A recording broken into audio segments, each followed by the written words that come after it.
Hey everyone, and welcome back to Nerd Central, your one-stop shop for nerd culture. I'm your host, Noah Ferguson, and we have a ton of news to unpack today. So let's dive right into it. Kicking us off, we have our first look at the new sequel to the 2021 Mortal Kombat movie.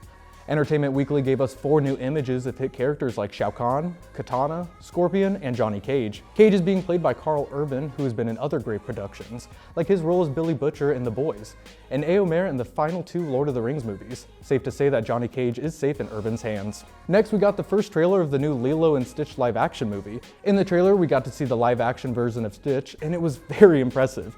It was so impressive that Screen Rant has reported that this is Disney's second most viewed live-action trailer, second only to the teaser trailer of the 2019 live-action The Lion King. The movie is slated to release on May 23rd of this year and looks like it's going to have a very successful release. Moving over to more anime news, the classic Studio Ghibli film Princess Mononoke returned to the silver screen just earlier this week. It was re-released in North American theaters in its classic Japanese dubbing with English subtitles, as well as its English dub release. According to the G-Kids website, the re-release was to celebrate the 40th anniversary of the studio and was restored in IMAX 4K for audiences to enjoy. If you're able to see it, let us know down below in the comments your thoughts on the film. And that wraps up today's news. Had some good stuff to see, and honestly, I'm definitely going to see that live-action Lilo and Stitch movie when it's out. Now how about we move on to packs from our lovely crew. What's up, and welcome to another episode of Slashback, where I break down slasher icons' backstories, what makes them significant from the genre, and what makes them unique from the rest. I'm your host, Wiley Goff, and on today's episode, I'll be talking about Victor Crowley, otherwise known as Hatchet Face. Let's get right to it. Victor Crowley is the tragic and vengeful slasher of the Hatchet film series that debuted in 2006 and took place near New Orleans, Louisiana. His backstory is rooted in horror and mostly tragedy. His father, Thomas Crowley, conceived Victor with his terminally ill wife's nurse, leading to the dying wife to curse the child. Victor's mother died during childbirth, and this left Thomas to raise Victor without a mother. Thomas raised Victor in isolation in the Honey Island swamp to protect him from society's cruelty. Despite all of this, though, Victor still became a target of bullying and mockery due to his appearance. On Halloween night, a prank by local teenagers went horribly wrong when firecrackers ignited Victor's house. While trying to save Victor, Thomas accidentally killed him with a hatchet, breaking down the door. Following his death, Victor's spirit became trapped in the night he died, eternally screaming for his father and killing anyone who trespassed in the swamp. He possesses supernatural strength, near invulnerability, and unrelenting drive to murder intruders. Even when seemingly defeated, Victor respawns at his house due to his ghostly nature. That's it for his backstory. Now what makes him so significant is his brutal and unrelenting style.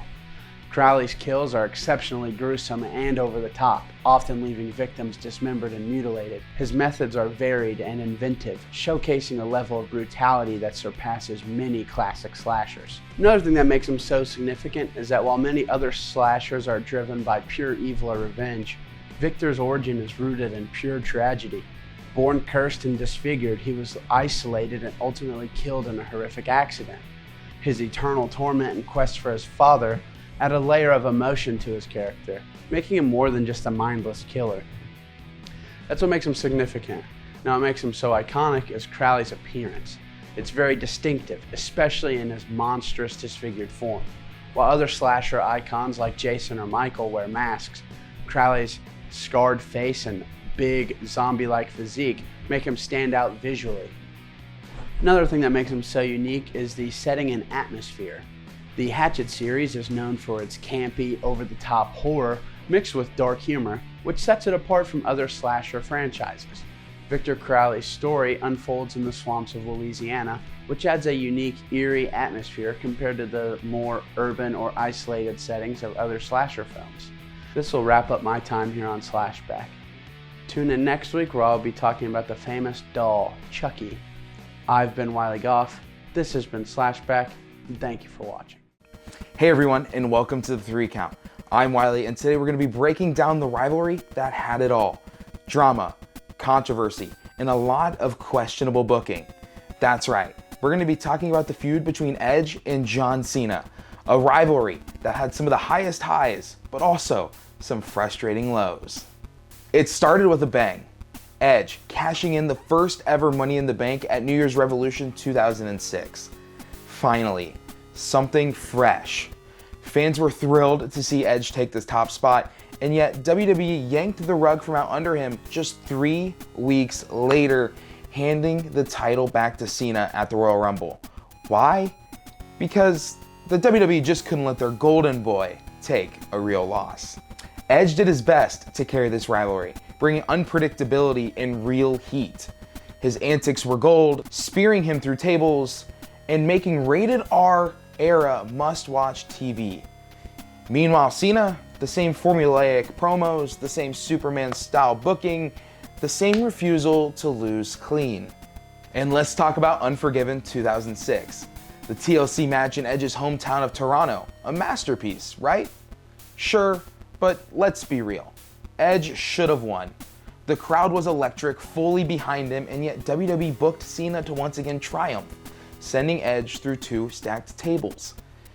This message, no matter how over someone else got, Cena was always going to be protected. This rivalry could have been so much more balanced, but instead it followed the same predictable pattern. Edge finds a way to get the upper hand, and the WWE has Cena defeating him in the end. So what do you think? Did the WWE mishandle this rivalry? Should Edge have gotten the same booking as Cena? Let us know down below. Until next time, don't forget to kick out of the 3 count. I'll see you guys next week. Kirsten, what are you doing here? What do you think I'm doing here? Making TikToks? And it's not about what I do. It's about what we do here. So we start with storyboarding the content we want to create for our clients. It could be anyone from small businesses, nonprofits, and organizations both on campus and in the Maryville community. We write, we film, we edit, we create, and then we wait. So if you're someone who thinks you need us, we are KNWT Creative Services.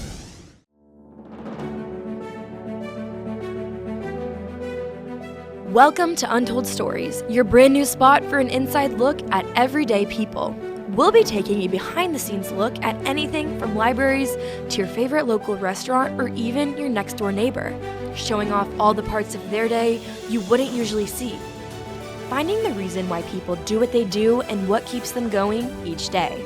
All right here on KNWT, airing Wednesdays at noon. What's up, everybody? This is Steve-O. What's up, everybody? This is Steve-O.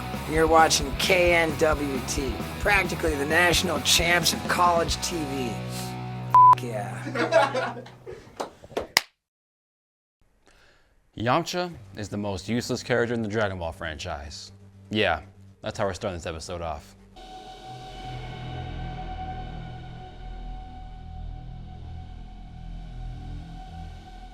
Hello, I'm Tayden Hensley and welcome back to Hero to Zero. So yeah, let's finally talk about Yamcha, as I've been planning on covering him for a while now, and I think it's finally time that I do so.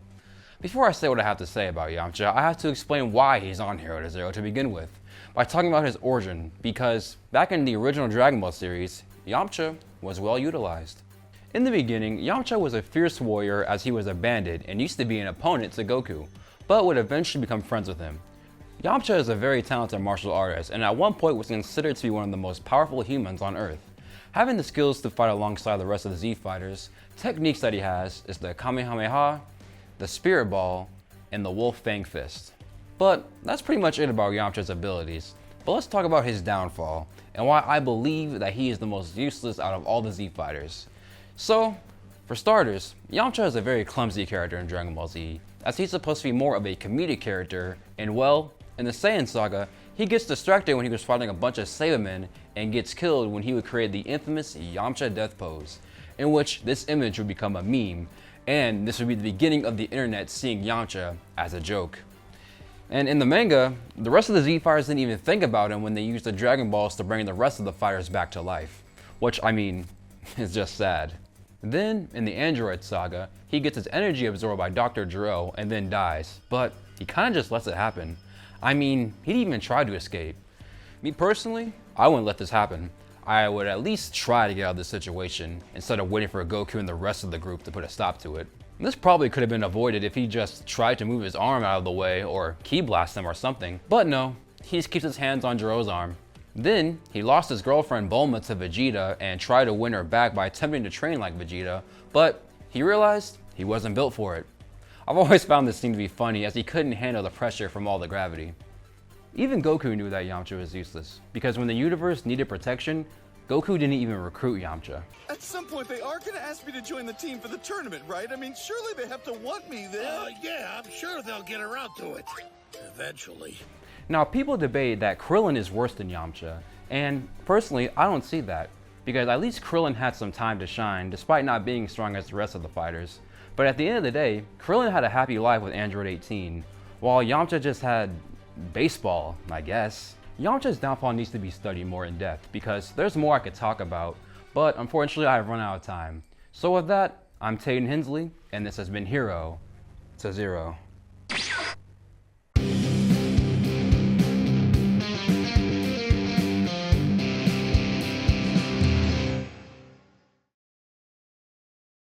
Hey everyone, and welcome back to Reels and Beats, your source for all things movie and music news entertainment.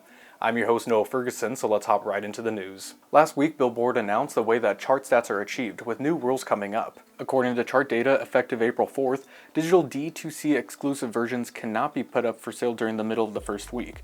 If you don't know what D2C stands for, it refers to direct-to-consumer, typically when brands sell directly to their customers. With this change, it applies to the number of digital albums that count towards the overall chart, and you're only allowed 4 versions of the same album during its lifetime. With this rule change, it also applies to the number of digital albums that count towards the chart as well, meaning that you can only have 4 versions of the same album during its lifetime count towards the chart, and that's including deluxe versions as well. And either needs to be available for pre-order or released at a later date, and the minimum price of albums is increasing. CDs and cassettes are at $7.99, and vinyl is at $15.99. This all comes from their change that was effective February 28th, that all digital albums sold by an artist, label, or other official web stores must be redeemed to be eligible for charts. With that, you'll need verification by using HCAPTCHA, a security service that's used on websites to prevent bots and spam. I know that was a lot of information, I'm so sorry, I'm just the messenger, but let me just dumb it down for you. Albums can only have a maximum of 4 variants, albums can't be bought using a VPN, so people overseas can't boost sales, and albums can't have last-minute deals during the first week of release. To be honest, I can see why people will still end up buying them, but we gotta realize that artists are not going to be selling these anymore. You might be wondering, what are these exclusive albums he's talking about? Well, they're the albums you know and love and have listened to countless of times. When downloaded and bought, they can just have a different album cover or even just a bonus track added to the original album. For example, last year Taylor Swift released her 11th studio album, The Tortured Poets Department, with 36 variants. Yes, 36 variants, with 19 of those being digital albums. Same album you originally bought, but now selling over and over again with 1 bonus song, and those singles are either some unfinished demo or a live performance from her previous Eras tour. So if you're the biggest T-Swizzle fan and love the Tortured Poets Department, the whole collection would have cost you over $200, and that's including all CDs, vinyl, and all digital downloads. And guys, come on, that being said, in physical media we trust. Because who knows, someday those servers might get shut down and you might not ever see those movies, music, or video games see the light of day ever again. So it's probably best to start that collection now if you can. And guys, that wraps up today's episode of Reels and Beats, your source for all things movie and music news entertainment. Down in the comment section down below, let me know how you listen to music. Is it by CDs, cassettes, vinyl, or just plain streaming? Make sure to let me know. I've been your host Noah Ferguson, and I'll see you guys next week.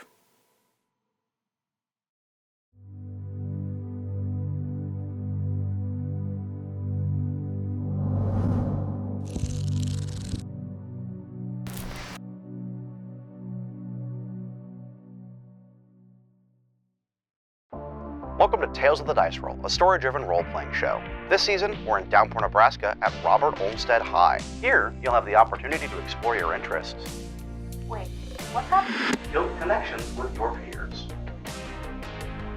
Something goes off. Strike out on your own. Do you think this is fun? And become an overall well-rounded you. Someone please! So join us Saturdays at noon to learn more about our tactics.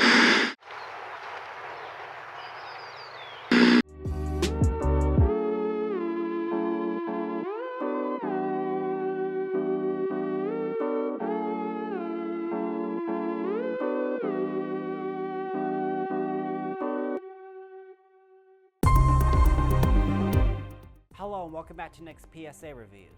I'm Nicholas Givens, and this week it is 70s and 80s PSAs. The first one is the original 1973 version of the Smokey Bear PSA, Mask. I know a place that's peaceful and quiet, a place where animals play.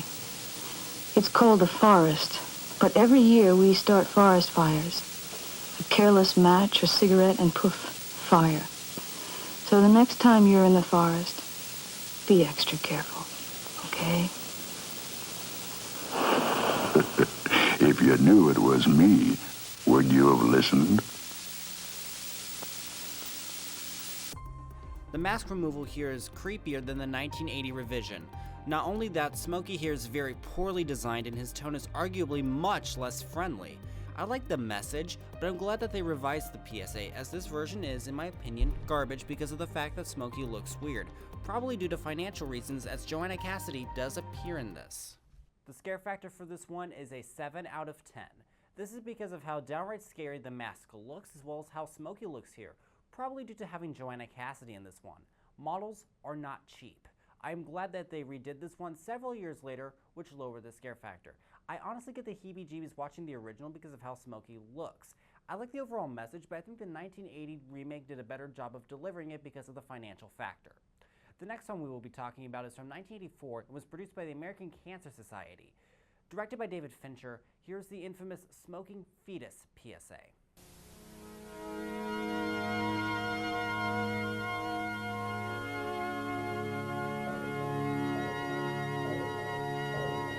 Would you give a cigarette to your unborn child?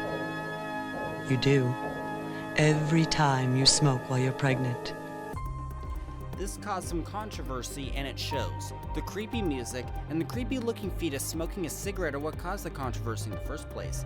The sound of the mother's heartbeat is creepy as well, further pushing this into my top 10 scariest PSAs. The scare factor for this one is going to be a full 10. The creepy music and the creepy looking fetus smoking the cigarette all pushed the wrong buttons for me. In fact, someone who worked on it said that they were surprised that this was even approved by the American Cancer Society. I am honestly glad that I watched this on the internet as opposed to on TV back in the 1980s. That might have scarred me for life back then. I wish that the fetus was not as realistic looking, but at the same time, it is what made this ad effective and in my top 20 favorite PSAs. I'm Nicholas Givens, thank you for watching, and I will see you next week. Have a good one.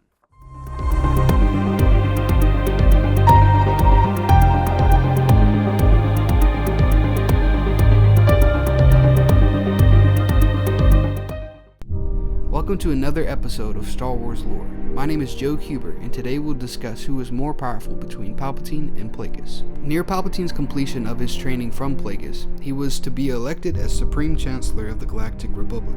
Anakin and Palpatine attended an opera performance in Revenge of the Sith, by which Palpatine explains the story of Darth Plagueis the Wise. Did you ever hear the tragedy of Darth Plagueis the Wise? However, Plagueis at the time wasn't dead. After the opera performance, both Plagueis and Sidious retired to Palpatine's penthouse to celebrate Palpatine's upcoming success. This was where Palpatine got his master so intoxicated that when he passed out, he fired his most powerful Force lightning upon Plagueis, killing him to our knowledge at least. I'm going to state that Palpatine knew he had no chance against his master unless he had an advantage, that was to get him extremely drunk. Let's start with Plagueis and his abilities. Darth Plagueis was extremely gifted with the Force. He possessed the ability to manipulate the Force on top of being able to create new life from midichlorians. He was able to retain one's identity after death, which meant he could become a Force ghost. However, this didn't interest him since his primary focus, and the sole focus of the Sith in general, was that the living realm was more important, not the other one. However, the most powerful of the Force powers was his ability to see in the future. During the Phantom Menace, he visioned Anakin boarding Qui-Gon's ship, Vader's rising from a tilted bed, and his authoritative control over the fate of the galaxy. This makes me wonder if Plagueis saw Palpatine killing him and faked his death. He was also very skilled in lightsaber combat and speed, known to be able to move as fast as a lightning bolt. Now let's examine Emperor Palpatine. Emperor Palpatine was noted as the best lightsaber duelist in the galaxy. Having mastered all 7 forms, he was versed with literally every single style that there was. So, he was never bested by an opponent who used a form that he didn't, as he would just switch to a superior form of that one and use it alongside his unrivaled force abilities to win. To let you know about his personality, he thought lightsabers were a joke. He mainly used it as a tool, and when he didn't, he just hung it from his cloak to mock the Jedi. The reason this was a mockery was because the lightsaber was made from gold, which is looked down upon by the Jedi, as it's bold and flashy, and Jedi are peacekeepers. However, when he didn't use his lightsaber, this was when he was the most dangerous. He would use his gifted force abilities, namely telekinesis, force illusion, and of course force lightning. Sidious was also the only force user in the galaxy to give Yoda a run for his money. While the duel ended in a stalemate due to their surroundings, Yoda did end up retreating. So in conclusion, if Plagueis wasn't drunk, then I believe he would have won. Regardless, Plagueis is more powerful since he taught Palpatine everything he knew. So that makes me think that when Palpatine was shooting him with Force Lightning, he could have slipped through the door to seek solitude in the shadows, since he was faster than lightning itself. That is all for this week's episode of Star Wars Lore. My name is Joe Huber, and may the Force be with you. And thus, this episode comes to a close. Had a great week of entertainment and even more with our wonderful packs. If you enjoyed today's episode, please consider leaving a like and subscribe to show your love for us. The notification bell is there too, so don't leave it hanging. And finally, leave a comment to say what your favorite pack was or what news interested you. I've been your host, Noah Ferguson, and this has been Nerd Central. Stay nerdy.